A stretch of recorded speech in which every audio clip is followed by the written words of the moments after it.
कुर्सी की पेटी बांध लीजिए, क्योंकि धड़कन तेज वाली है। रात की खामोशी में छिपे वो राज जो रूह कंपा देने वाले हैं। अपनी हिम्मत को मजबूत कर लीजिए।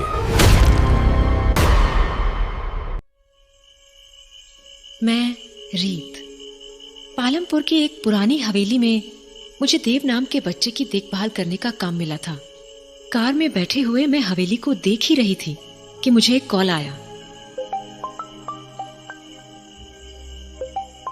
हेलो मिस रीत, आई होप ड्राइवर ने आपको टाइमली पिकअप कर लिया होगा।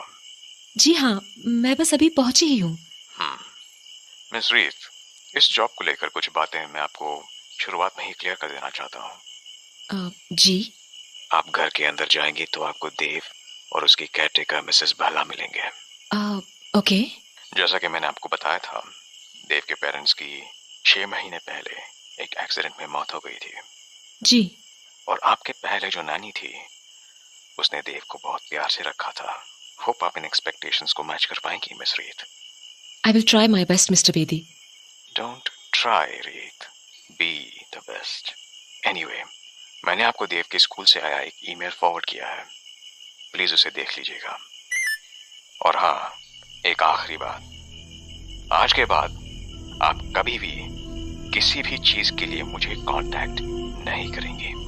No phone call, no email, no message, nothing. मैं समझी नहीं mister Bedi. What I mean is, Dev को लेकर अगर आपको कोई भी कंसर्न्स हो तो वो आप खुद ही एड्रेस करेंगे।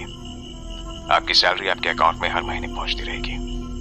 गुड लक मिस रीत। Thanks mister.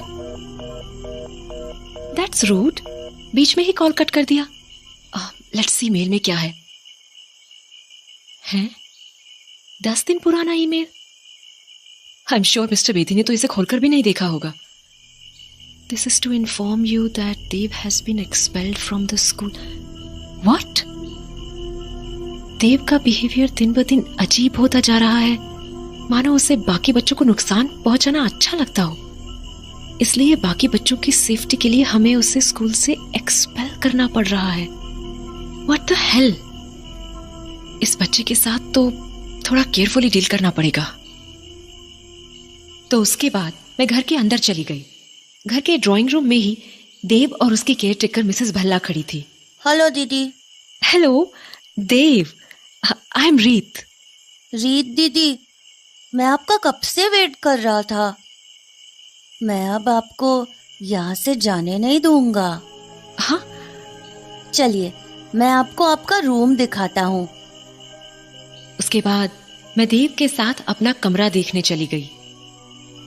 कमरा काफी बड़ा और खूबसूरत था।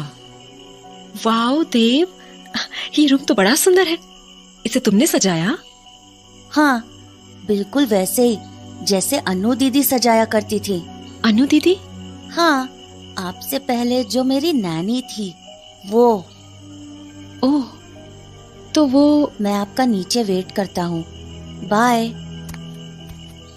इससे पहले कि मैं कुछ बोल पाती, देव वहां से चला गया। ये बात मुझे अजीब तो लगी, पर मैंने इस पर ज्यादा ध्यान नहीं दिया। डिनर के बाद मिसेस भल्ला मुझे पूरा घर दिखाने लगी। तभी उन्होंने कहा, पुत्र, इस घर में तू कभी भी घूम सकती है, बस घर के बाईं ओर मत जाना। हाँ? पर क्यों? वो इथे ऊपर जाने का रास्ता है ना पुत्र, छत पे जाना सेफ नहीं। ओके जी, मैं ध्यान रखूंगी। मिसेस भल्ला। हाँ पुत्र। मुझे आपसे एक बात कहनी थी। मिस्टर बेदी ने मुझे देव के स्कूल से आया हुआ एक ईमेल भेजा है। हाँ? एक्चुअली देव को स्कूल से निकाल दिया है। क्या? निकाल देता? जी, इस बात को 10 दिन हो चुके हैं। पर ऐसे कैसे निकाल दिया देव को स्कूल से? कोई वजह तो होगी ना? दरअसल कुछ साफ साफ तो नहीं लिखा है, पर स्कूल का कहना है कि देव से बाकी बच्चों को खतरा है। केड़ा खतरा? इतना छोटा सा बच्चा खतरा हो सकता है क्या? वही मैं भी सोच रही हूँ। अरे क्या कितना होगा, किसी बच्चे नु थप्पड़ मारिया होवेगा बस, और किसी का गला तो नहीं दबा दिया ना। भला इतने छोटे बच्चे से किसी को क्या खतरा हो सकता है? मैं समझ रही हूँ। मिस्टर बेदी नु पता है? स्कूल का ये ईमेल उन्होंने ही मुझे फॉरवर्ड किया था, पर मैं उनसे ज्यादा कुछ पूछ नहीं पाई। और अब तो मैं उन्हें कॉल भी नहीं कर सकती। क्यों? उन्होंने मुझे उनको कांटेक्ट करने से मना किया है। जब से उसने बिजनेस संभाला है तब से देव को एक बार देखने तक नहीं आया है वो। खैर, तू मैनू दस अब की करना है? आप चिंता मत कीजिए, देव का ख्याल रखने के साथ साथ मेरा काम उसे पढ़ाना भी है। मैं पूरी कोशिश करूंगी कि देव पढ़ाई में पीछे ना रहे। धीरे धीरे वक्त बीतता गया और मैं देव के साथ घुलने मिलने लगी। एक रोज मैं देव के साथ लुक्का छुपी खेल रही थी। देव, छुप गए ना? मैं आ रही हूं। तभी बगल वाले स्टोर रूम से मुझे एक आवाज आई। हाँ, ये आवाज, ये तो इस कमरे के अंदर से आ रही है। तो मैं देव को ढूंढते हुए उस कमरे के अंदर चली गई। अंदर मुझे देव तो नहीं मिला, पर कमरे में बहुत से पुराने बॉक्सेस और खिलौने पड़े हुए थे, मानो वो कोई स्टोर रूम हो। मैं उस कमरे को देख ही रही थी कि मेरे पैर से एक बॉक्स टकराया और उसका सारा सामान बाहर निकल गया। गौर से देखा तो उस बॉक्स में कपड़े थे, किसी लड़की के कपड़े। पर किसके? क्योंकि वो कपड़े मिसेस भल्ला के तो नहीं हो सकते थे। मैं उन कपड़ों को देख ही रही थी कि तभी मुझे एक म्यूजिक बॉक्स दिखा, तो मैंने उसे उठाया और खोल दिया। बॉक्स के खुलते ही उसमें से एक ट्यून बजने लगी। ध्यान से सुन ही रही थी कि तभी धपा। देव! ओह, आप तो डर गए। हाँ।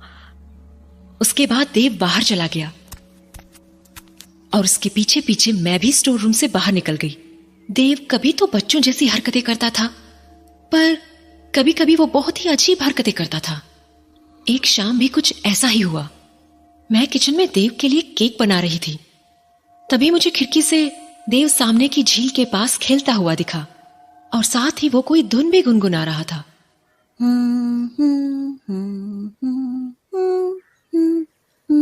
गौर से सुनने पर समझ आया कि ये वही धुन थी जो मैंने उस म्यूजिक बॉक्स में सुनी थी।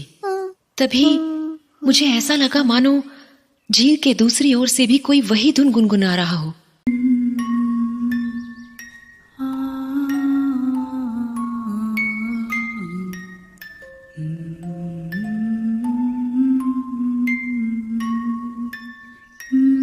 आवाज किसी लड़की की थी। पहले तो मुझे वो मेरा वहम लगा, पर तभी मैंने देखा कि देव झील की दूसरी तरफ किसी को देखकर अपना हाथ हिला रहा था। गौर से देखा तो झील की दूसरी तरफ कोई 20-25 साल की लड़की खड़ी थी और वो भी देव की तरफ देखकर अपना हाथ हिला रही थी। पर फिर अचानक वो वहां से गायब हो गई, मानो वहां कोई था ही नहीं। मेरा दिल जोरों से धड़कने लगा तो मैं भागी भागी देव के पास गई। देव! हाँ, क्या हुआ दीदी? तुम अभी किसको बाय कर रहे थे? लेक के उस पार?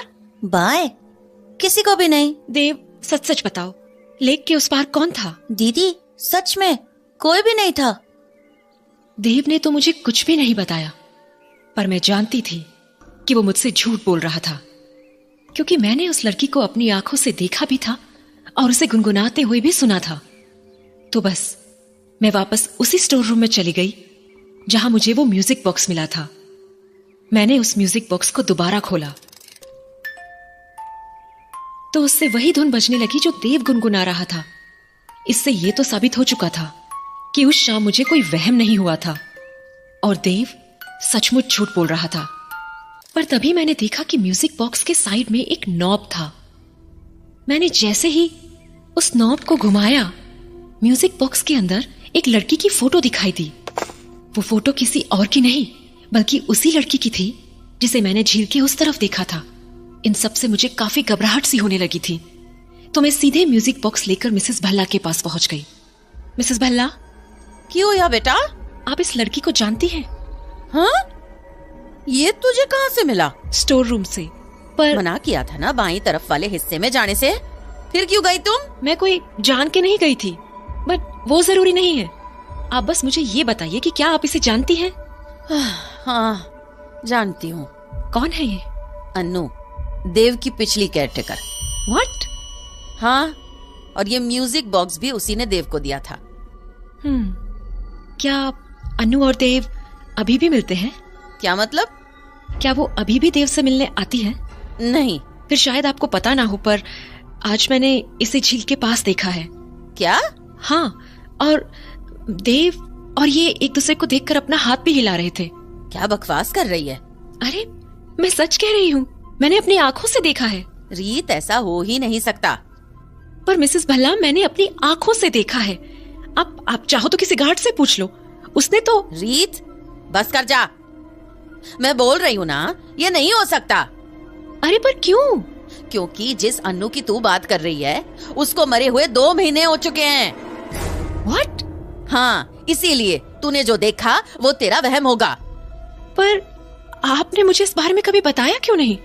और वो स्टोर रूम में सारा सामान उसी का है ना? जब वो मर चुकी है तो आप लोगों ने उसका सामान अपने पास क्यों रखा हुआ है? आखिर चल क्या रहा है यहाँ मिसेस भल्ला?